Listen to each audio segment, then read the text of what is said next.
નમસ્તે ખેડૂત મિત્રો। ફાર્મર રજિસ્ટ્રી સેલ્ફ રજિસ્ટ્રેશન ખેડૂત જાતે પણ પોતાની રીતે મોબાઈલ પર કરી શકે છે। તેના માટે ગુજરાત સરકારની મોબાઈલ એપ્લિકેશન પણ આવી ગઈ છે। તો આપણે જોઈએ મોબાઈલ એપ્લિકેશનના માધ્યમથી નોંધણી કેવી રીતે થશે।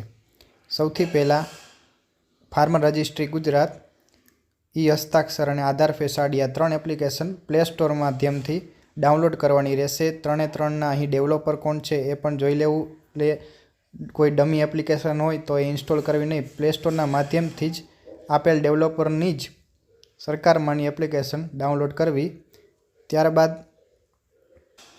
એપ્લિકેશન ઓપન કરતાં આ પ્રકારનું ઇન્ટરફેસ તમારી સામે આવશે, જેમાં સાઇનઅપમાં જવાનું, એટલે સૌથી પહેલાં ખેડૂતના આધાર નંબર નાખવાનો ઓપ્શન આવશે।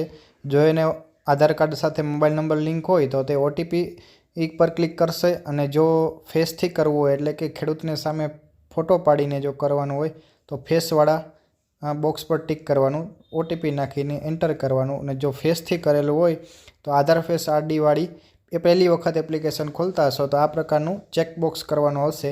ખેડૂતને સામે રાખીને એનું ફેસ ચેક કરવાનો થશે।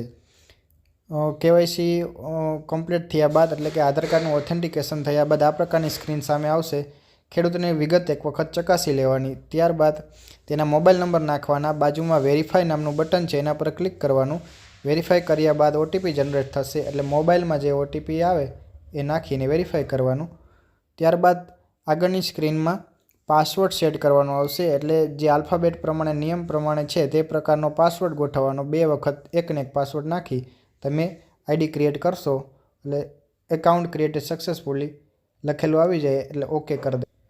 ત્યારબાદ ફરીથી એ સ્ક્રીન ઉપર સાઇન ઇનમાં જવાનું, યુઝર નેમ અને પાસવર્ડ એટલે મોબાઈલ નંબર અને આપણે ગોઠવેલો પાસવર્ડ નાખવાનો, નીચે આપેલા કેપ્ચા ક્લિક કરવાનો, લોગિન કરવાનું, એટલે જે સ્ક્રીન આવશે એમાં રજિસ્ટર એઝ અ ફાર્મર નીચે જે લખેલું આવે એ સિમ્બલ પર ક્લિક કરવાનું। તમે જે લોગિન કર્યું છે એ જ મોબાઈલ નંબરથી આગળ વધવા માગતા હો તો નો પર ક્લિક કરીને આગળ નેક્સ્ટ કરી દેવાનું। ત્યારબાદ આધાર કાર્ડમાં જે વિગત છે એ પ્રમાણે નામને બધું આવી જશે। ગુજરાતી નામમાં ફેરફાર હોય તો જરૂરિયાત મુજબ સુધારો કરવાનો। કેટેગરી સિલેક્ટ કરવાની આવશે, એટલે કે તમારે જે જાતિ છે એ સિલેક્ટ કરવાની। આઈડેન્ટિફાયર નેમમાં પિતાનું નામ જ મોસ્ટલી આવશે, એટલે પિતાનું નામ ગુજરાતીમાં અને પિતાનું નામ ઇંગ્લિશમાં લખવાનું। ગુજરાતી નામ લખતી વખતે ખાસ એ ધ્યાન રાખવાનું, ગુજરાતી નામની પાછળ જગ્યા ન રહેવી જોઈએ, સ્પેસ રહેશે તો તમને આગળ નેક્સ્ટ ક્લિક કરવા દેશે નહીં। નેક્સ્ટ કર્યા બાદ જે વિગત વધારાની આવે છે તે નાખવાની નથી। PAN number, KCC account number એ કોઈ વિગત એડ કરવાની થતી નથી। છેલ્લે જે આવે આગળ એ આપણે રેસિડેન્ટલ એડ્રેસ એટલે કે રહેઠાણના પુરાવામાં જે હોય એ વિગત ભરવાની છે, જ્યાં જમીન હોય એ વિગત ભરવાની છે। લેન્ડ ઓનરશીપવાળી વિગત આવે એમાં ઓનર સિલેક્ટ કરીને નેક્સ્ટ કરવાનું છે। એના પછી એ એગ્રીકલ્ચર અને લેન્ડ ઓર્નિંગ ફાર્મ બંને ઉપર ક્લિક કરીને નેક્સ્ટ કરવાનું છે। હવે જમીન વિગત એડ કરવા માટે ફેચ લેન્ડ ડિટેલ ઓપ્શન પર ક્લિક કરવાનું છે। ત્યારબાદ તમારા જમીનનું જ્યાં હોય ત્યાં સર્વે નંબર નાખવાનો છે।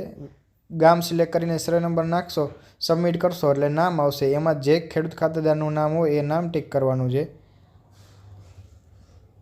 ત્યારબાદ વેરીફાઈ ઓલ લેન્ડ એ પર ક્લિક કરીને તમારા દરેક સર્વે નંબર જે સિલેક્ટ કર્યા છે એને ઉપર ક્લિક કરવાનું છે।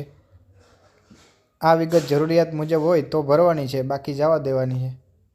નીચે 2 બોક્સ આવશે, બંને બોક્સ પર ક્લિક કરવાનું છે, તે ઈ સાઇન માટે જશે। આધાર કાર્ડ નંબર એન્ટર કરવાના થશે। આધાર કાર્ડ નંબર નાખ્યા બાદ તમારા ફેસથી ખેડૂતને સામે બેસાડી અને ઓથેન્ટિકેશન કરવાનું છે। ત્યારબાદ તમે સબમિટ પર ક્લિક કરશો એટલે તમારું એનરોલમેન્ટ થઈ જશે પૂર્ણ। આ પ્રકારે તમે પીડીએફ પર ડાઉનલોડ કરી શકશો અને આધારિત જે કેવાયસી થયું એનો મોબાઈલ પર મેસેજ પણ આવી જશે।